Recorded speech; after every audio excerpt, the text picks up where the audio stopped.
इंसान की लाइफ में उसकी कंपनी का, जिनके साथ वो बैठता है, उठता है, खाता पीता सफ़र करता है, उसका बहुत ज़्यादा असर होता है।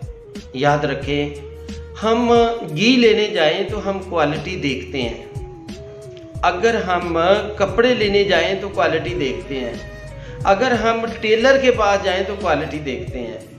तो जिन लोगों के साथ हम बैठते उठते हैं ना जी, उनकी क्वालिटी सबसे ज़्यादा ज़रूरी है। नालायक आदमी के साथ बैठने के बाद आप और आपके बच्चे नालायक हो जाते हैं, और अगर आप कामयाब, अच्छे, काबल, कॉम्पिटेंट लोगों के साथ बैठते हैं, चाय पीते हैं, खाना खाते हैं, उनके साथ सफ़र करते हैं, तो आपकी लाइफ में भी कामयाबी नज़र आती है। कभी आप देखें, जिसको देखा जाता है, लीडर चुना जाता है किसी जमात का, किसी तहरीक का, किसी तंजीम का, तो देखा जाता है वो कितना दलेर है, वो कितना ईमानदार है, वो कितना सेक्रीफाइस करने वाला है, वो कितना अपनी तहरीक के साथ मुखलस है।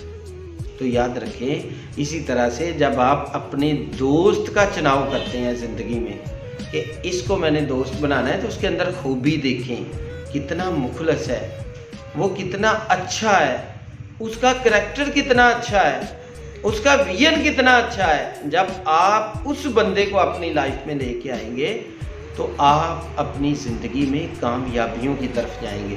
तो जब नालायक लोगों के साथ बैठोगे, कोई ड्रिंकर है, शराब पीने वाला है, जुआरिया है, तो ये पक्की बात है कुछ दिनों के बाद आप भी बोतल खोलोगे। लिहाजा आप और अपने बच्चे को अपनी कंपनी में अच्छे लोगों को इंस्टॉल करें, अच्छे लोगों को लेके आएँ। हज़रत उमर रज़ी अल्लाह ताला अन्हु की तरह डेली एहतिसाब किया करें कि मैं आज किन लोगों से मिला हूँ और किससे फ्यूचर में मिलना चाहिए और किससे नहीं मिलना चाहिए, मुझे इसको छोड़ देना चाहिए।